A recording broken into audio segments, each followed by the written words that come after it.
در زمان صاحب استقلالی با سعی و تلاش‌های حکومت جمهوری تاجیکستان مقامات محل صفت کار و خدمت‌رسانی‌ها در مؤسسه‌های فرهنگی بخصوص کتابخانه‌ها خیلی بالا رفت. در این ردیف در کتابخانه مرکزی ناحیه شهری توس با مقصد اجرای قانون‌های عملکننده جمهوری تاجیکستان امر و فرمان‌های پرزیدنت مملکت، قرارهای رئیس ولایت ختنان، فرمایش‌های ریاست فرهنگی ولایت در نیم ساله اول سال روان یک قطار کارها انجام یافتند.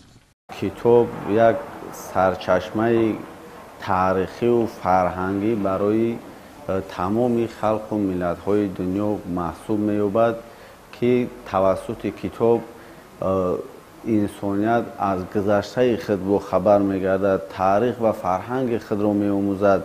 با مقصد فهمانیدن نکته‌های پیام، کارمندان کتابخانه مرکزی به گروه‌ها شامل شده در جماعت‌های شهرک و دیهات کارهای ترغیباتی گذرانیدند.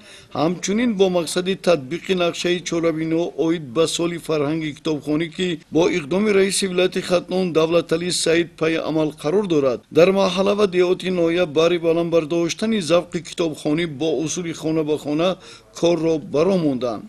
این سال فرهنگ کتابخوانی اعلان شده است. این موضوع را ما هموقت کتابداران از این خیلی خرسند و شاد هستیم و این را سرمشق کاری دائمی خود می‌دانیم. ملت تاجیک ملت صاحب تمدن و صاحب فرهنگ بوده از زمان قدیم تا امروز کتابدار و کتابخوان میباشد. بزرگان این ملت از استاد ابو عبدالله رودکی سر کرده تا استاد صدرالدین عینی دیگر ادیبان معاصر همه صاحب کتاب بودند. محض توسط کتاب جهانیان ملت ما را شناختند، زیرا بزرگان این ملت در دنیا مقام و مرتبه بلند را دارا میباشند. امروز خوشبختانه آثاری بگزند آنها در این و دیگر کتابخانه‌های مملکت در خدمت کتابداران و کتاب دوستان قرار دارد. کتاب در ردیف مادر و وطن ارزنده ترین مقدس است به حساب می رود. کتاب هم صحبت بی‌زبان، ولی با وجود بی‌زبانیش بزرگان ما کتاب را قیمتش را از 30,000 بالا دانسته در کنار مادر وطن گذاشتند. بخشیده به صحنه‌های تاریخی، جشنواره‌های شاعران، تطبیق عملی قانون جمهوری تاجیکستان درباره مسئولیت برای تعلیم و تربیت کودک، استراتژی ملی جمهوری تاجیکستان عاید به مقاومت با اکستریمیسم و تروریسم برای سالهای 2021-2030، جشن 84 سالگی شاعر زنده‌یاد لایق شیرعلی، کنفرانس ادبی چهاربینی شاهنامه‌خوانی و چهاربینی معرفتی تحت عنوان کتاب بهترین دوست انسان برگزار شد که این در تربیت معنوی مردم نقشی مؤثر گذاشت.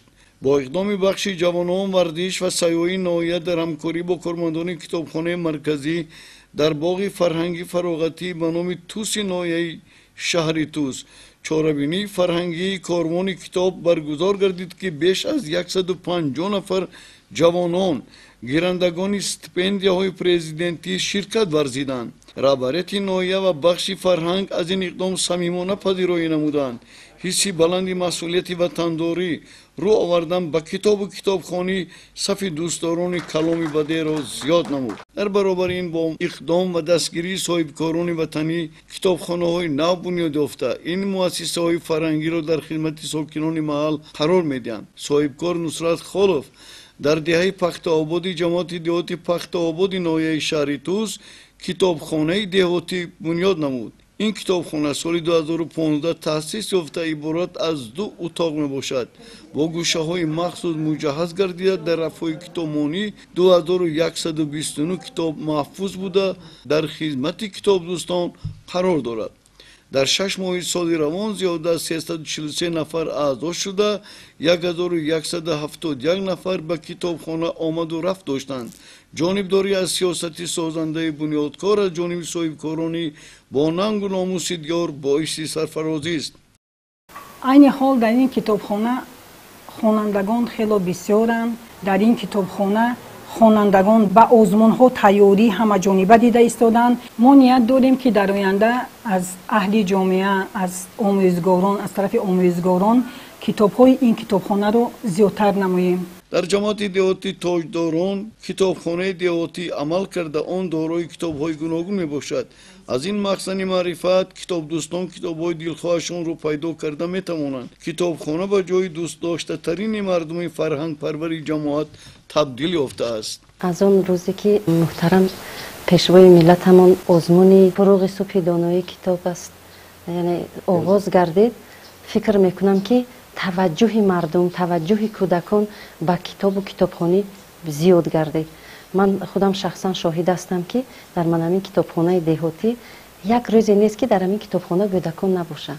با ابتکار پیشوای محبوب ملت محترم امام علی رحمان برگزار کردن آزمون فروغ صبح دانایی کتاب است، صف آنهایی را که رو جانب کتاب آوردن خیلی زیاد نمود. ما باید عنعنه‌های نیک فرهنگی و کتابداری و کتاب دوستی نیاگان را ادامه بخشیده به قدر کتاب که کلید علم و دانش محسوب می‌یابد برسیم و نسل خودآگاه و خویشتن شناس و وطنداران اصیل را با کمال رسانیم. سعیدزاده شیرعلی، محمد سعید خواجه، فیروزی حسین، اخبار ناحیه شهر طوس.